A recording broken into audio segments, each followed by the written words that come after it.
नमस्कार साथियों, स्वागत है आप सभी का इकोनॉमिक्स इनसाइट्स पर। मैं हूं निखिल वर्मा और आप हमारे साथ में हैं। इकोनॉमिक्स इशूज का एक और नया टॉपिक जो मैं आपको सामने लेके आया हूं, जो इस समय सुर्खियों में चल रहा है, जिसकी इस समय मार्केट में पूरी न्यूज़ में बहुत ही ज़्यादा चर्चा में चल रहा है। वो कुछ और नहीं, वो है कि जो आपका हिंडनबर्ग जो रिपोर्ट आया है मिस्टर गौतम अडानी सर के ऊपर, जो भी हिंडनबर्ग का रिपोर्ट आया है, उस रिपोर्ट के बारे में आज हम चर्चा करने वाले हैं। आज हम उसके बारे में ये बताएंगे कि रिपोर्ट आया तो रिपोर्ट आने का गौतम अडानी जो ग्रुप है उस ग्रुप पर किस प्रकार से उसका इम्पैक्ट पड़ा, ये कहाँ तक सत्य है, इन्होंने कौन कौन सा आरोप लगाया है, ठीक है, ये सब के बारे में बात करेंगे कि जो आपका हिंडनबर्ग रिपोर्ट है वो हिंडनबर्ग आखिर है क्या, वो क्या करती है, किस प्रकार से वो रिपोर्ट को निकालती है। जो अडानी ग्रुप है यानी ग्रुप की कंपनियां हैं, उस कंपनी के बारे में हिंडनबर्ग जो रिपोर्ट है उसमें उनका क्या कहना है। आज की वीडियो बहुत ही ज़्यादा इंटरेस्टिंग होने वाली है। चैनल पर नए आए हो तो चैनल को अभी से सब्सक्राइब कर लें, वीडियो को अभी से ही लाइक कर दें, क्योंकि इस तरह की जानकारी और जेन्युइन जानकारी आपके सामने मैं लाता रहता हूँ। ठीक है ना, चलिए शुरू करते हैं। जैसा कि यहाँ पे आप टाइटल देख रहे हैं, हिंडनबर्ग के रिपोर्ट के द्वारा अडानी ग्रुप कंपनी को 48 घंटों में 1,85,000 करोड़ का घाटा हो गया। यानी 2 दिन की बात है, जब से ये रिपोर्ट आई है तब से लेकर के केवल 2 दिन में कितना घाटा हुआ, 1,85,000 करोड़ रुपए का जो अडानी ग्रुप है, अडानी ग्रुप की जो कंपनी है उस पर लॉस हो गया है। ठीक है ना। अब हम समझते हैं कि जो आपका हिंडनबर्ग है, ठीक है, ये हिंडनबर्ग जो रिपोर्ट लाती है वो एक्चुअल में हिंडनबर्ग क्या है। तो मैं आपको बता दूं, ये जो हिंडनबर्ग है, हिंडनबर्ग अमेरिका की एक निवेशक कंपनी है। अमेरिका की एक निवेशक कंपनी है जो फॉरेंसिक फाइनेंशियल रिसर्च में स्पेशलाइजेशन रखती है।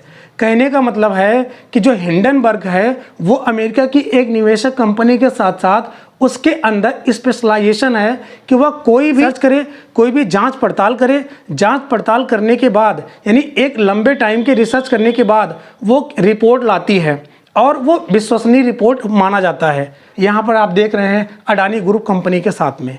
ठीक है, और मैं आपको बता दूं, ये जो हिंडनबर्ग है, हिंडनबर्ग एक रिपोर्ट 2020 में जारी किया था। उसमें अमेरिका की एक कंपनी है निकोला जो इलेक्ट्रिक ट्रक का निर्माण करने वाली कंपनी थी। उसका दावा था, यानी जो निकोला कंपनी है उस कंपनी ने बताया कि हम अपने यानी इलेक्ट्रिक ट्रक बनाते हैं। ऐसा बता करके जो निवेशक हैं, जो इन्वेस्टर्स हैं, उनको अपनी कंपनी में उनका निवेश हो गया।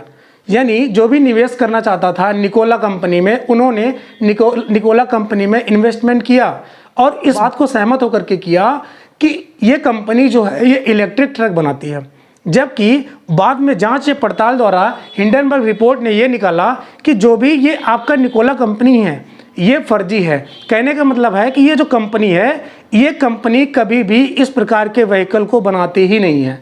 तो वहाँ पर निकल के आया था सॉरी, उस समय जब ये रिपोर्ट निकाली थी हिंडनबर्ग यानी 2020 में, उस समय जो निकोला कंपनी है, निकोला कंपनी के जो शेयर हैं वो 94% तक रिड्यूस हो गए थे। तो ऐसा ही कुछ हुआ है आपके अडानी ग्रुप कंपनी के साथ। ठीक है, अब हम देख लेते हैं कि जो रिपोर्ट आई है उस रिपोर्ट का क्या असर पड़ा है अडानी ग्रुप कंपनी के ऊपर। ठीक है, तो और मैं आपको बता दूं, इस रिपोर्ट में जो भी अडानी ग्रुप कंपनी के ऊपर आरोप लगाए गए हैं, कुल आरोप मिला करके 88 यानी 88 आरोप ऐसे हिंडनबर्ग रिपोर्ट में निकल के आई है कि उन्होंने बताया है कि इस प्रकार की बातें हैं। यानी 88 आरोपों में उन्होंने बताया कि आपका अडानी ग्रुप कंपनी है, कुछ कंपनी ऐसे हैं कि जहां पर जो विदेशों में कंपनियां चल रही हैं, बेनामी कंपनी हैं, उन कंपनी का share holding Adani group company में था। और यहाँ तक भी ये निकल के आया इस आरोप में। फिलहाल के लिए मैं 88 जो आरोप लगे हैं उनको पूरा एक्सप्लेन नहीं कर सकता, तो उसमें से कुछ गिने चुने जो आरोप हैं उनको मैं आपको सामने बता रहा हूँ। तो पहली चीज़ तो इन्होंने बताया, इस ग्रुप में, इस रिपोर्ट में ये बताया गया है कि जो भी आपकी अडानी ग्रुप कंपनी है उसमें कुछ ऐसे बेनामी कंपनियां हैं जिनकी हिस्सेदारी है, जिनका कोई भी नाम नहीं है, उनका नाम रजिस्टर्ड नहीं है, पता नहीं कहाँ की कंपनी है, लेकिन तब भी उनकी हिस्सेदारी है। और दूसरी चीज़, उस कंपनी यानी जो आपकी अडानी ग्रुप कंपनी है, इस कंपनी का जो ऑडिट है, यानी जो ऑडिट करता है, ऑडिटर होता है, वो ऑडिटर, उसका भी कुछ नाम पता नहीं है, मतलब कि उसका भी कहीं पर कोई भी नाम दर्ज नहीं है। एक प्रकार से आप ये कह सकते हैं कि वो भी एक प्रकार का फर्जीवाड़ा है। यानी उस पूरे कंपनी का जो भी ऑडिट करने वाला है उसका कोई भी लेखा जोखा नहीं है, पर्याप्त मात्रा में उसका लेखा जोखा उपलब्ध नहीं है। ये भी आरोप निकल के आया है। तीसरी चीज़ ये निकल के आया है कि जो अडानी ग्रुप कंपनी है वो यहाँ से कमा करके, यानी अपने इन्वेस्टर को यहाँ पे, जब इन्वेस्टर उसको निवेश करते हैं इनकी कंपनी में, तो निवेश करने के बाद उसको जो भी प्रॉफिट होता है उस प्रॉफिट को वो बाहर यानी विदेशों में अपनी कंपनियों को जनरेट करने में लगाता है और वहाँ से वो मैक्सिमम प्रॉफिट कमाता है। ये भी रिपोर्ट में निकल के आया है। लेकिन उन्होंने एक नया स्टेटमेंट दिया है कि जो भी ये रिपोर्ट आया है, हिंडनबर्ग रिपोर्ट जो आई है, उस रिपोर्ट में जितने भी आरोप लगाए गए हैं ये निराधार हैं। कहने का मतलब है उनके कि ये भी जो जितने भी आरोप हमारे ऊपर लगाए रहे हैं तो ये सब आरोप निरर्थक है, ऐसा कोई भी बात नहीं है। अगर ऐसी बात होगी तो हम उनके ऊपर केस फायर कर देंगे, हम उनके ऊपर आरोप लगा देंगे। तो इसके सिलसिले में जो हिंडनबर्ग कंपनी है, इन्होंने कहा ठीक है कोई बात नहीं है, आप आइए अमेरिका आ करके आप हमारे ऊपर केस फाइल करिए। लेकिन मैं आपको बता दूं कि अगर आप केस फाइल करेंगे तो केस फाइल करने के दौरान आपको वो सबूत रखने होंगे जो कि मैंने आपको आरोप रूप में लगाया है, उसको सत्यता प्रमाणित करने के लिए, उसको ट्रुथ दिखाने के लिए, सच्चाई कितनी है उसमें ये दिखाने के लिए आपको प्रूफ के तौर पर यहाँ के दिखानी होगी। और ऐसा भी हो सकता है कि आप जो है आप इंडिया में ही आप वहाँ पे आरोप लगा दीजिए, हिंडनबर्ग जो कंपनी है उस पर आरोप लगा दीजिए। ये तो आपकी जो इच्छा है वो है कर दीजिए, चाहे अमेरिका आके आप हमारे ऊपर आरोप लगा दीजिए, लेकिन तब भी आपको सत्यता प्रमाणित करने के लिए आपको प्रूफ देना पड़ेगा। और दूसरी चीज़, और आपको चाहे इंडिया में आप लगाएंगे आरोप तब भी, या केस फाइल करेंगे तब भी आपको रिपोर्ट देनी पड़ेगी कि हाँ हम कितना सत्य हैं। और यहाँ तक कि यहाँ जो हिंडनबर्ग कंपनी है, इन्होंने कहा कि ये जो मैंने शोध पत्र जारी किया है, ये जो मैंने रिसर्च रिपोर्ट जारी किया है, ये रिपोर्ट को मैं बहुत पहले से इसको एनालिसिस कर रहा हूँ, 2-3 साल से, यानी 2 साल की मेहनत इसमें लगी है। 2 साल में मैंने बहुत ज़्यादा इसको एनालिसिस किया। एनालिसिस करने के बाद फाइनली मैं इस रिपोर्ट को पब्लिश किया हूँ। मैंने किसी भी बात को, किसी भी ऐसे आरोप को नहीं इसमें रखा है जो आरोप आपका निराधार हो। मतलब अपने मन से मैंने इसमें कुछ भी नहीं कहा है, मैंने वही चीज़ में आरोप लगाया है जिस बात को मैं गारंटी के साथ कह सकता हूं कि हाँ आपने ऐसा ही किया है। आपकी कंपनी में, आपके जो अडानी ग्रुप कंपनी है, उन कंपनी में इस तरह के फर्जीवाड़े काम होते रहते हैं, ठीक है, इस आधार पर। और अब मैं आपको बता दूं कि ये जो रिपोर्ट आई है, इस रिपोर्ट से जो अडानी ग्रुप कंपनी है उस कंपनी के शेयर में कितनी ज़्यादा गिरावट आई है, कितनी ज़्यादा छलांग लगाया है जो अडानी ग्रुप कंपनी के शेयर हैं। यहाँ पे आप देख सकते हैं शेयरों में गिरावट किस प्रकार से हुई। यहाँ पे मैंने कुछ कंपनी लिखा है, अडानी ग्रुप की कुछ कंपनियां हैं, उस कंपनी में यहाँ आप देख सकते हैं कि कितनी मात्रा में, कितने प्रतिशत के रूप में इनके शेयर में गिरावट आई है। यहाँ पे आप देख रहे हैं जो पहली है जिसमें गिरावट आई है वो है अडानी ग्रीन एनर्जी, उसमें आपका 20% रिड्यूस हुआ है, आपके शेयर में 20% की मतलब की कमी हुई है। उसके बाद अडानी टोटल गैस, इसमें भी आपको 20% घटा हुआ है इसका शेयर। और उसके बाद अडानी ट्रांसमिशन, इसमें भी आपको 20% की यहाँ पे कमी आप देख रहे हैं। उसके बाद अडानी इंटरप्राइजेज लिमिटेड, इसमें भी 18% की कमी देखी गई है।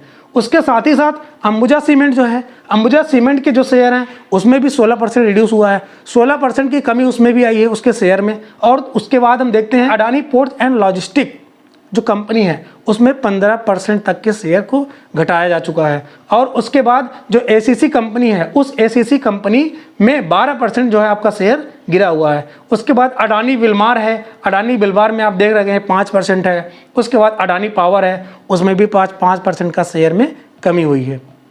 तो इस प्रकार से यहाँ आप देख रहे हैं कि जब से ये रिपोर्ट आई है, 25 तारीख को ये रिपोर्ट जारी हुई और आज इसमें 28 तारीख है फिलहाल के लिए जब मैं वीडियो शूट कर रहा हूँ। तो 25 को रिपोर्ट आई और 27 तक, यानी 25 और 27 के बीच में कितना ज़्यादा इनको घाटा हुआ है। यहाँ पे आप इनका देख लीजिए एक बार ज़रा। 25 जनवरी 2023 को इनका जो नेटवर्थ था, यानी टोटल इनकी संपत्ति थी, कुल संपत्ति थी, वो थी 9,71,500 करोड़। इतनी इनकी 25 जनवरी 2023 की नेटवर्थ थी।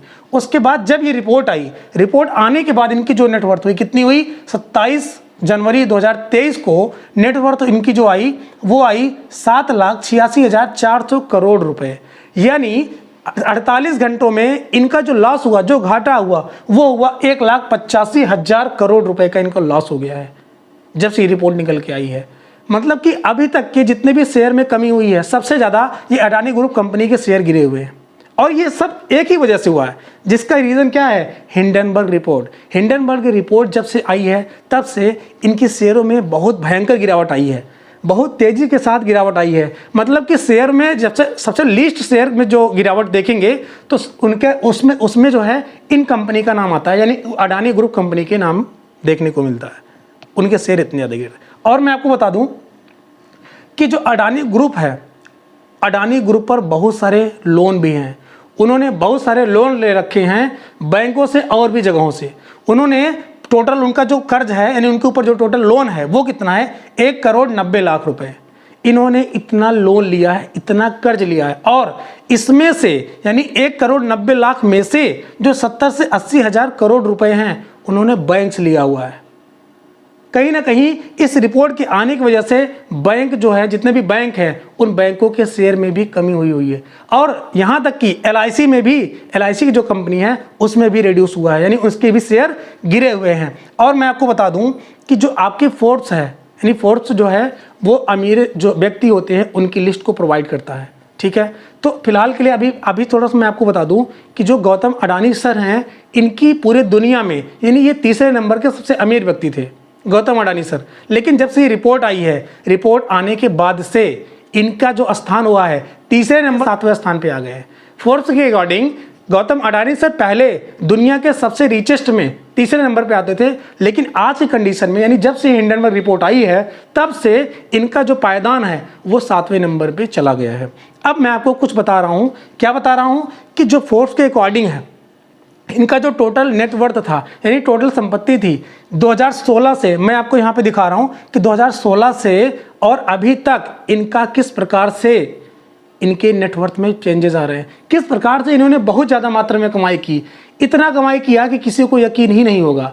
और यहाँ तक कि इनके शेयर में, यानी जब इसके पहले रिपोर्ट नहीं आई थी, रिपोर्ट के पहले इनके शेयर में इतनी ज़्यादा बढ़ोतरी हो रही थी, बहुत ज़्यादा बढ़ोतरी हो रही थी। और साथ ही साथ इनके, अभी आपको मैं रिपोर्ट यहाँ पे दिखा रहा हूँ, यानी 2016 से और 2000 आज तक मतलब कितना ज़्यादा इनके नेटवर्थ में परिवर्तन हुआ है, कितना ज़्यादा इन्होंने अपनी कमाई को दिखाया है, ये समझिए। फिलहाल के लिए आते हैं इस पर। तो 2016 में, और ये रिपोर्ट जो है ये फोर्ब्स के अकॉर्डिंग नेटवर्थ है, मतलब कि फोर्ब्स जो रिपोर्ट है उस रिपोर्ट में जो भी इनकी नेटवर्थ को बताई गई है वो मैं यहाँ पे आपको शो कर रहा हूँ। 2016 में इनका जो नेटवर्थ था, यानी अडानी ग्रुप कंपनी का जो भी नेटवर्थ था 2016 में, वो कितना था, 3.5 अरब डॉलर था। ध्यान से समझिएगा इस रिपोर्ट को। इस रिपोर्ट से भी एनालिसिस ये पता चल जाएगा, हाँ ये बात कहाँ तक जो है सत्य हो सकती है, सत्यता पर कहाँ तक आधारित है ये। ठीक है, ध्यान से समझिए।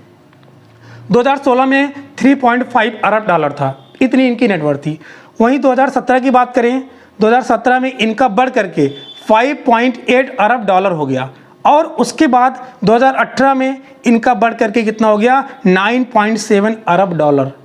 आप देख रहे हैं यहाँ पर 3.5 है, यहाँ पर 5.8 और यहाँ पर 9.7। कहने का मतलब इंक्रीज हो रहा है, इनकी नेटवर्थ में वृद्धि हो रही है। और आगे देखिए 2018 में तो हो गया, अब 2019 में देखिए, 2019 में 8.7 अरब डॉलर। कहने का मतलब है कि 2018 के बाद से 2019 में थोड़ा सा इनके नेटवर्थ में कमी देखने को मिलती है। उसके बाद की रिपोर्ट देखिए, 2020 में आप देख रहे हैं, 2020 में 8.9 अरब डॉलर होगी। वहीं 2021, उसके बाद 21 में आते हैं, 21 में 8.9 अरब डॉलर से बढ़ करके, ये 2020 की आंकड़ा है 8.9 अरब डॉलर। उसके बाद जब 21 में आप देखेंगे, यानी 21 की रिपोर्ट में आप देखेंगे, इनका जो टोटल नेटवर्थ है वो हो गई है 50.5 अरब डॉलर, यानी 50.5 अरब डॉलर हो गया है।